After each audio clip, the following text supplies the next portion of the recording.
Kekasih-kekasih Tuhan, Shalom. Saudara yang diberkati oleh Tuhan, ketika Tuhan Yesus diundang oleh pemimpin Farisi ada di pestanya, Tuhan Yesus memperhatikan ada sesuatu yang menarik. Tuhan Yesus memperhatikan bahwa di pesta itu, di perjamuan itu, ada orang-orang yang hadir dan mereka berebut tempat yang terhormat.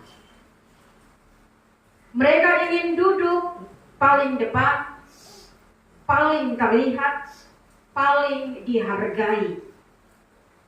Dan saudara yang terkasih, Yesus tidak hanya mengamati. Dalam pengamatan itu, Yesus juga mengajar. Yesus langsung memberikan sebuah perumpamaan.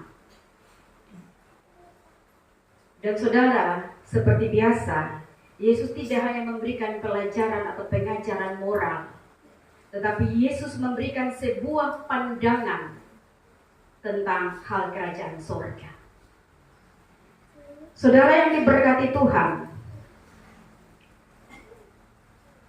pandangan yang Yesus berikan ini berbeda dengan logika dunia. Yesus berkata, kalau kamu diundang ke pesta, jangan langsung duduk di tempat yang terhormat. Karena bisa saja tuan rumah sudah menyediakan itu bagi orang yang lebih terhormat daripadamu. Jangan-jangan engkau akan dipermalukan. Tetapi duduklah di tempat rendah. Duduklah di belakang. Maka tuan rumah akan datang dan berkata, sahabatku, duduklah di depan. Dan saudara, Yesus menutup dengan kalimat yang sangat terkenal. Barang siapa meninggikan diri, dia akan direndahkan. Dan barang siapa merendahkan diri, ia akan ditinggikan. Saudara yang terkasih, melalui perumpamaan ini, Yesus hendak memberikan pesan yang kuat bagi kita orang Kristen. Yang pertama, saudara, Yesus mau bilang bahwa kerendahan hati itu bukan pilihan, tetapi kerendahan hati itu adalah panggilan bagi semua orang percaya. Sekali lagi yang pertama, kerendahan hati itu bukan pilihan, tetapi kerendahan hati adalah sebuah panggilan bagi semua orang percaya. Papa Mama kekasih Tuhan, dunia hari ini tidak terlalu menghargai kerendahan hati. Dunia hari ini suka hal-hal yang menonjol. Dunia suka memuja mereka yang punya jabatan, punya kuasa. Dunia suka memuja orang yang lagi viral, yang punya kuasa. Tetapi Bapak Mama Saudara yang terkasih, Yesus justru berkata, kalau kamu mau ditinggikan oleh Allah, turunkanlah dirimu. Belajarlah rendah hati. Saudara yang terkasih, ini bukan hanya ajaran Yesus dalam perjanjian baru, tetapi jauh sebelum itu, di perjanjian lama pun, Tuhan Allah juga sudah pernah berkata, sebagaimana dalam Amsal pasal 3 ayat 34, dikatakan, kepada orang yang rendah hati, dia akan memberikan kasih karunia. Bahkan Mika pasal 6 ayat 8 bilang, hiduplah dengan rendah hati di hadapan Allah. Saudara yang terkasih, kerendahan hati adalah dasar dari kehidupan rohani yang sejati. Kalau kita mau jujur, kalau saudara dan saya mau jujur, kotong ini sudah bisa merendahkan diri secara konsisten. Sekali lagi, kita tidak bisa merendahkan diri secara konsisten kalau hanya kita mengandalkan kekuatan diri sendiri. Saudara dan saya butuh Roh Kudus untuk membentuk hati kita, supaya kita bisa melepaskan ego kita, supaya kita bisa melepaskan keinginan untuk kita tampil dan diakui. Saudara dan saya butuh Roh Kudus, supaya kita bisa rendah hati. Kadang-kadang orang bilang, Tumpung ego ini susah untuk diturunkan. Maka kalau pakai kekuatan sendiri, tidak akan pernah jadi. Roh Kudus akan menolong saudara dan saya supaya kita bisa melepaskan ego kita. Itu yang pertama. Yang kedua, pesan yang kuat ini mau mengatakan kepada kita bahwa berbuat baik tanpa pamrih, berbuat baik tanpa balasan. Kekasih Tuhan, Yesus tidak hanya mengkritik tempat duduk. Yesus juga menyoroti siapa yang kita undang ke meja kita, siapa yang kita undang ke pesta jamuan kita.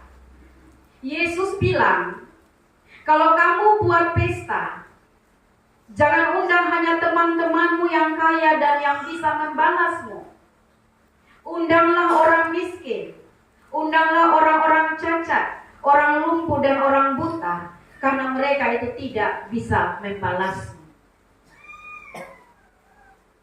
Saudara, ini adalah panggilan untuk kita mengasihi tanpa pamrih, mengasihi tanpa hitung-hitungan, mengasihi tanpa berharap balasan. Biasa dalam kotong punya pesta, kalau kotong berencana buat pesta, kotong rancang undangan, kira-kira mau undang berapa ratus orang, lalu kotong mulai sortir. Undang itu satu, yang itu hari pernah dia datang juga dan dia kasih besar. Jangan undang itu satu, dia sudah pernah isi buku di kotong. Begitu kok. Kotong undang-undang tapi isi buku dosen pernah isi buku, jadi terus undang dong leh. Undang saja yang biasa isi buku. Itu kita. Nah saudara yang terkasih, tapi Tuhan Yesus punya pengajaran berbeda sekali. Dia bilang undanglah orang-orang yang dia tidak bisa membalasmu. Saudara yang terkasih, ini bukan hanya ajaran Yesus, tetapi dari zaman Musa pun Allah sudah pernah berkata. Sebagaimana dalam Ulangan 15 ayat 7 sampai ayat yang ke-8, di situ Allah mengatakan, bukalah tanganmu lebar-lebar kepada saudaramu yang miskin. Bahkan di Amsal 19 ayat 17 mengatakan, siapa menaruh belas kasihan kepada orang yang lemah, mengutangi Tuhan. Kekasih Tuhan, bila kita memberi kepada orang yang tidak bisa membalas, kita sedang mengutangi Tuhan. Atau apa? Kita sedang melakukan perbuatan yang menyenangkan hati Tuhan. Dan Tuhan pasti tahu cara membayar dengan limpah. Tuhan pasti tahu untuk cara membalasnya. Tuhan yang balas, bukan orang-orang itu. Tuhan tahu dia punya cara, dan dia akan membayar dengan limpah. Tetapi saudara, bukan tujuan. Itu bukan tujuannya kita. Tujuan kita adalah bagaimana kita bisa menjadi serupa dengan Kristus, yang datang bukan untuk dilayani, melainkan untuk melayani. Itu yang kedua. Yang ketiga, pesan yang kuat dari firman Tuhan hari ini. Upah dari Tuhan, bukan upah dari manusia. Kekasih Tuhan, Yesus menutup dengan kalimat yang sangat menusuk dalam ayat yang ke-14. Engkau akan mendapat balasan pada hari kebangkitan orang-orang benar.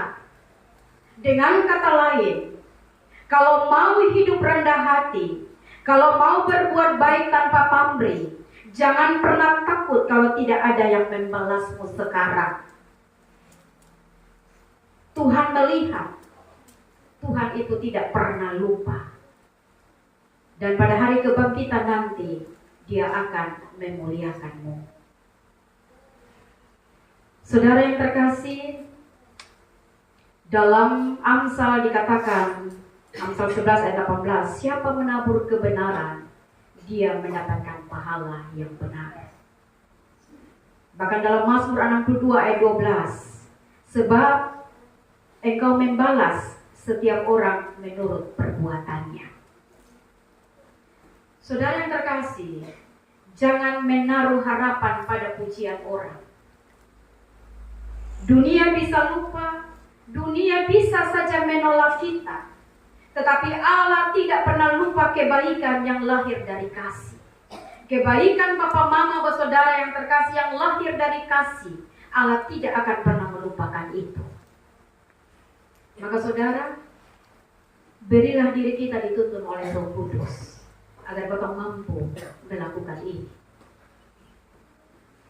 Kita hidup di dunia yang mendorong kita untuk harus mencapai puncak, harus naik dan naik dan naik.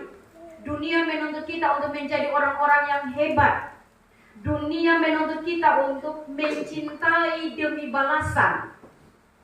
Tetapi saudara, Tuhan Yesus menunjukkan jalan yang berbeda. Tuhan Yesus menunjukkan jalan yang lain. Jalan turun ke bawah. Kalau dunia mendorong kita untuk naik terus ke puncak, tetapi Tuhan Yesus pakai jalan turun ke bawah. Tuhan Yesus pakai jalan kasih tanpa pamrih. Tuhan Yesus pakai jalan percayalah pada balasan Tuhan. Itu Tuhan Yesus pun jalan. Percayalah pada balasan Tuhan, bukan kepada balasan manusia. Dan saudara yang terkasih, itu semua tidak mungkin dilakukan dengan kekuatan kita sendiri. Tetapi kabar baiknya bagi saudara dan saya, Roh Kudus sudah dicurahkan bagi kita. Roh Kudus tinggal dalam hati saudara dan saya. Roh Kudus siap untuk membentuk kita jadi pribadi yang rendah hati, jadi pribadi yang penuh dengan kasih, dan jadi pribadi yang setia meskipun tidak dihargai. Saudara yang terkasih, mari Bapak membuka hati. Biarkanlah Roh Kudus menuntun hidup saudara dan saya seperti hidupnya atau karakternya Tuhan Yesus, yang tidak mencari tempat yang tinggi, tetapi Tuhan Yesus justru rela turun dan memberi hidup bagi banyak orang. Kiranya kotong semua belajar berjalan bukan dengan cara dunia, tetapi dengan cara kerajaan surga yang sudah Tuhan Yesus ajarkan kepada saudara dan saya. Hari ini kita juga bersyukur karena ada satu anak yang dibawa oleh Papa dan Mama yang akan menerima sakramen baptisan kudus. Baptisan adalah tanda anugerah Allah bahwa keselamatan bukan hasil usaha kita, tetapi keselamatan itu karena belas kasih Allah.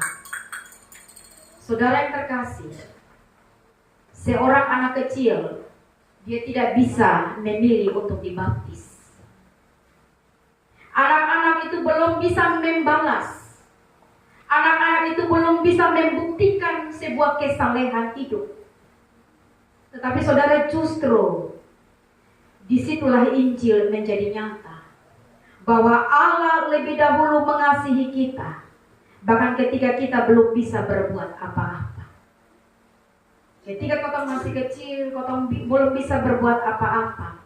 Bahkan ketika kita masih berdosa, Allah sudah mengasihi saudara dan saya. Saudara, itulah kerendahan hati yang sejati. Ketika kotong membawa anak untuk dibaptis, sebagai orang tua saksi, kita sedang mengakui bahwa kita sepenuhnya bergantung pada kasih karunia Allah. Tuhan menitipkan, tetapi untuk menolong membesarkan anak terkasih, anak titipan Tuhan ini, kita hanya bisa bergantung pada kasih karunia Allah. Maka bagi orang tua, saksi, serta jemaat Tuhan yang hadir pada pagi hari ini, baptisan ini juga menjadi sebuah panggilan. Maukah kita membesarkan anak-anak kita bukan dengan semangat dunia, tetapi dengan semangat kerajaan Allah? Bukan mengajarkan mereka untuk mengejar tempat yang terhormat, tetapi mari kita bimbing anak-anak kita untuk menjadi pribadi yang mengasihi tanpa pamrih.